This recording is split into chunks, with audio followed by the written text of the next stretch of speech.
Hi FlossTube, my name is Shelly and welcome to my FlossTube channel, Oh My Ada. This is a YouTube channel all about cross stitch and today is episode 15, celebrating my 1 year FlossTube anniversary. So much has changed in the past year, at least for me and what I've discovered while stitching, that I thought I would repeat my first FlossTube video, which was my top 10 ideas and top 10 ways that I enjoyed FlossTube and stitching. I'll link that below in the description section, but what I'd like you maybe to think about is, what is your one favorite thing or item or pattern from your time cross-stitching? And hopefully you leave me a comment below in the messages, and I'd love to read what you have discovered, what you have enjoyed, and maybe even some of your shopping and haul. I didn't in my first FlossTube. I don't think I numbered everything. But for this FlossTube event, I have gone ahead and decided 10 through 1, 10 being out of everything, 1 being the best and my favorite idea.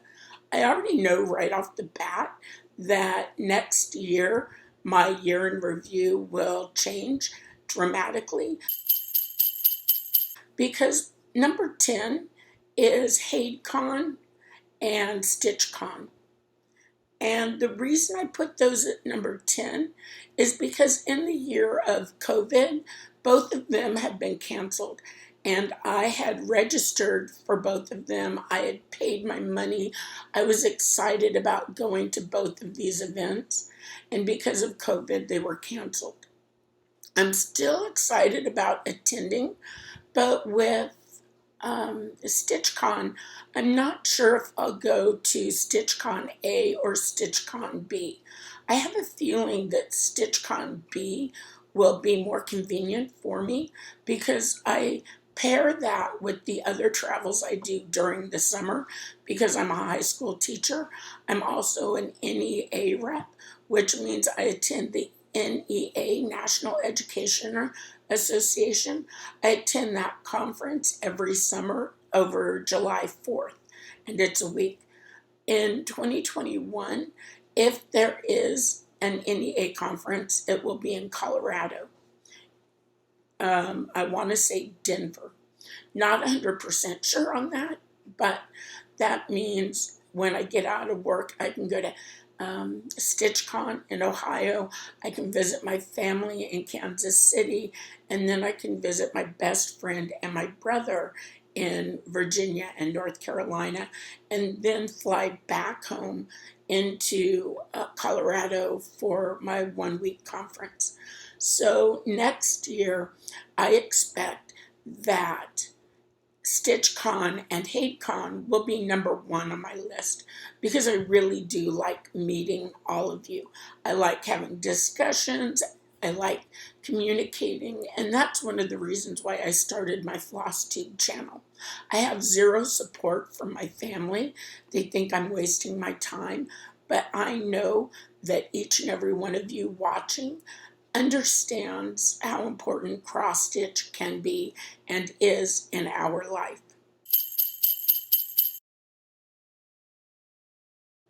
Now, number 9. Number 9, I started with Loop Start for the first time in June of 2019, and I also learned the pin stitch. They're great ways to start. The loop method has to have an even number of threads. The pin start typically is for confetti outside of a stitched patch. But more importantly, once I got my lap stand, is the waist knot. And using the waist knot to start my stitch without actually having to turn the pattern over and the work and then flip it back over, the waist knot has saved me an incredible amount of time. Something I would also include here would be the sewing method, and that is for stitching in hand. And I don't stitch in hand frequently, but I do like stitching small works in hand. Do you stitch in hand? Do you use a loop? Do you use a Q-snap? How do you stitch? And what works best for you?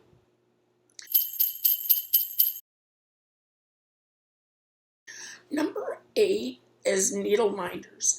And I remember reminding you or asking if you know that in England, a needle minder is called a needle nanny.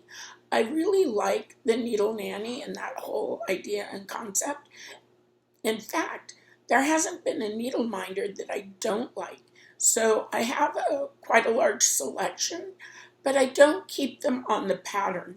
I have an light and magnifier, and on the metal bendable tube, the flexible tube, that's where I keep my needle minder with several needles, because when I keep it on the whip, works in progress, when I keep it on the whip, what I have found is sometimes the thread gets caught around the needle minder and it becomes frustrating every once in a while. So number 8, I love needle minders. I have a huge metal case where I keep my cross stitch stuff, and I put my needle minders there so I can enjoy them and look at them. And I still purchase them even though I'm not going to put them on my patterns.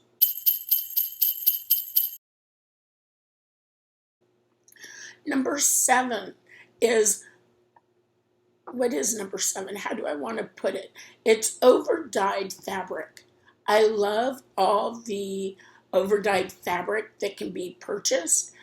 Picture This Plus is my favorite, and although my FlossTube name is Oh My Ada, I don't know that Ada is my favorite material to cross stitch with.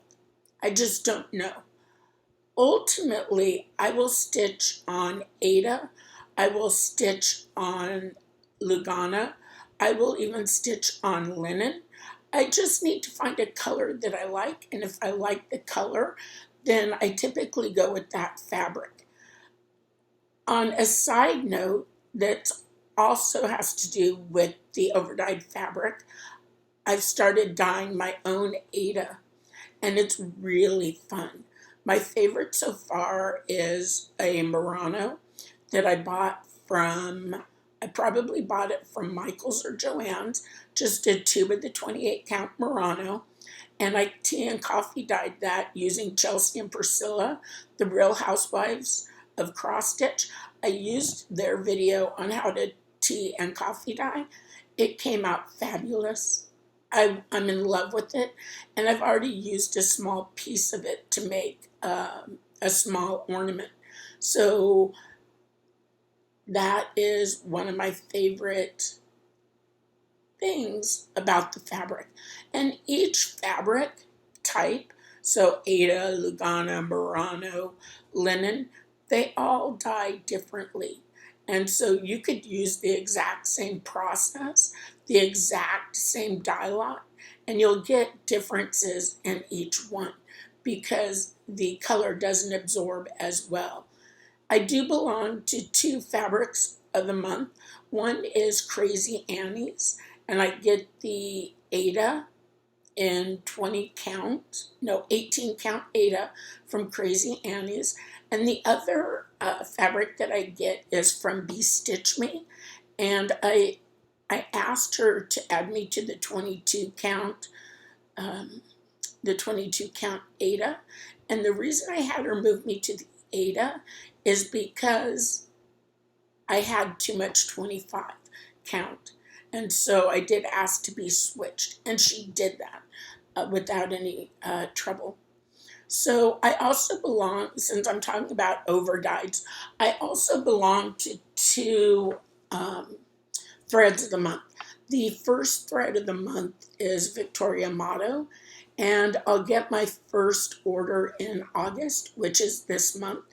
And my second floss of the month, that I belong to is Color and Cotton. And for Color and Cotton, I got both sets because you can get one set, you can get them combined, or you can get both sets. And I did that because my floss stash is really low.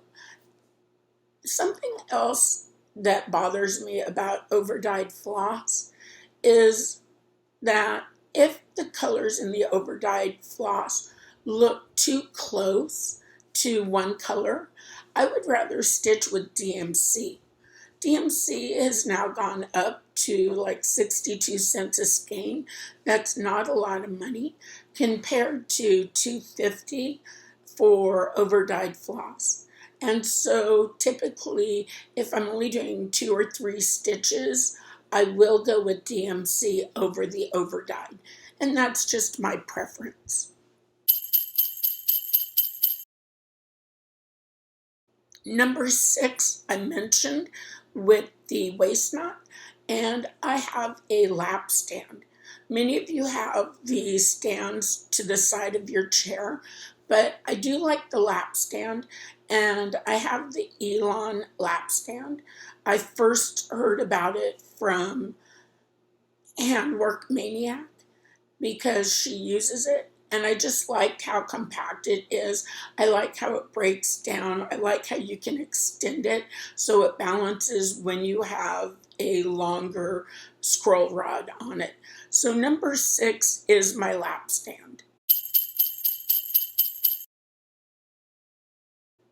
Number 5, charts and stash. My stash is not as vast as some, but I do believe it is stable, and by stable, I mean stash beyond life expectancy. I have so many magazines, so many books, so many charts to stitch that I don't have to worry about purchasing anything in the chart category. But it's fun, and if I don't have anything similar in my stash, I will purchase it.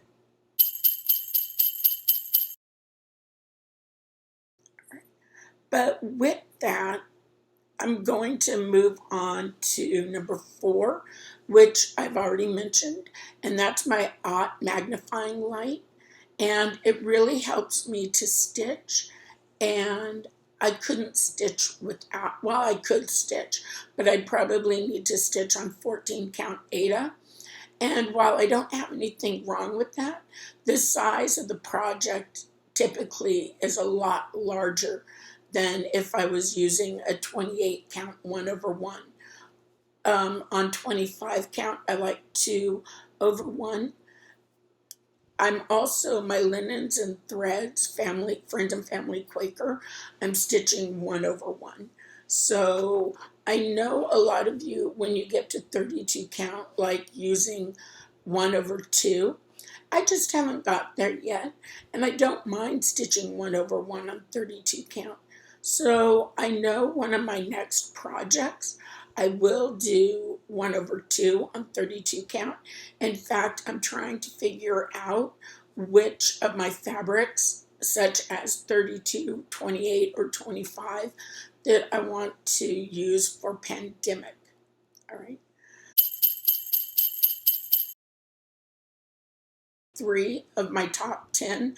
And number 3 are the stitch alongs, the sals, as well as the challenges. The challenges I haven't participated in too often. I know Stacy, the 911 stitcher, she did a challenge where you had to have 500 stitches over the weekend, and I blew that one away and did it. And then the next challenge was 500 stitches over the weekend in red, white, and blue, or one of those colors. I did it. I was happy, but ultimately I didn't turn in my completed picture, and I'm okay with that. One of the challenges that I'm excited about is Stitch from Stash by Stephanie. And the reason I like Stitch from Stash is that I will go out and spend $100 at the drop of a hat for crafts. When I see a pattern I like, I'll typically buy it. But the problem is, do I need that pattern? No. And then I buy all the over-dyed flosses, which is okay, but I have no restraint. And so by working on Stitch from Stash, I have a budget, and yes, it's self-imposed, but I want to stay within that budget. I've also participated in 24 hours of cross stitch with Jen Lee from Quirks and Stitches. I recommend that. It's fun, but many times I'm tired at the end and I don't want to stitch for a couple of days. The last two 24 hours of cross stitch challenges I've completed, and I've used Joyful Teddy for each of those challenges. Before I move on to number 2, I would also like to invite you to my stitch along, and the hashtag is Java365Sal. I started it for my pattern coffee break as a birthday sal, but ultimately over the year what I've decided is I want to use that hashtag, and I always want to have a coffee project going. And so I do have another birthday sal for 2020, and I will be I'll be airing that in August sometime, probably later in the month, and that'll give you time to buy fabric, the pattern, and the floss. I did buy overdyed floss for it because it's my birthday sal. And I also bought the fabric for it because I hadn't heard of it, Brandywine Linen. And again, just stay tuned and I'll go over that with you in the next 3 or 4 weeks.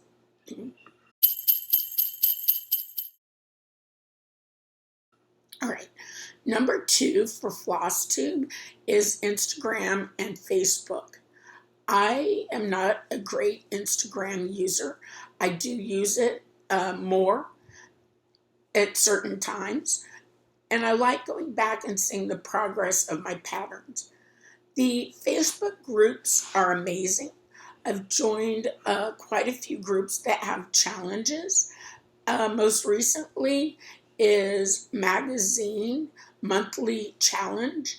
And back in April, because I was at home and I was bored, I went through all my cross-stitch magazines and flagged every one that I was interested in stitching. And then Carolyn Zook and her friend have a challenge starting September 1st. And it's a year-long challenge of stitching magazine patterns.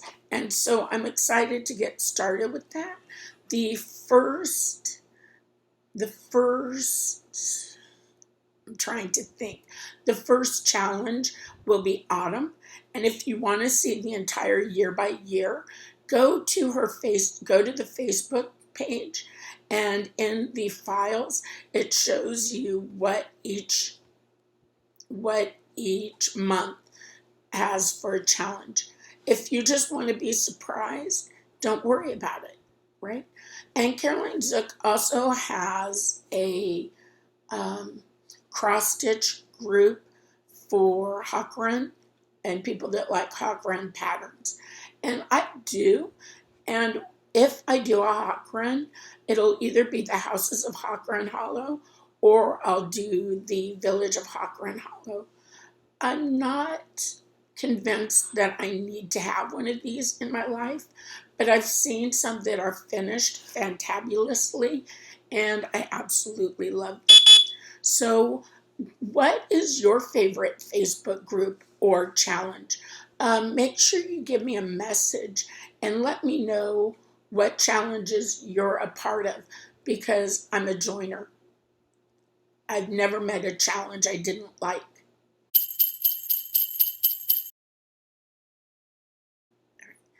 And then number 1 is you. My FlossTube friends, my FlossTube viewers. and your channels. I actually don't mind filming FlossTube. It lets you see a peek into my life.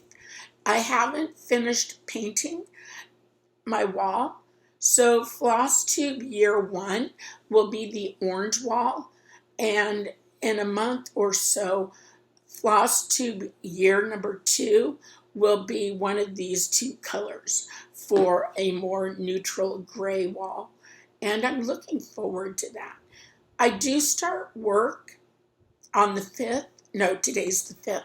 I start work on the 10th, so I may just set aside some time over the weekend to work on this wall and get it done, so I don't have to worry about painting it while I'm also working.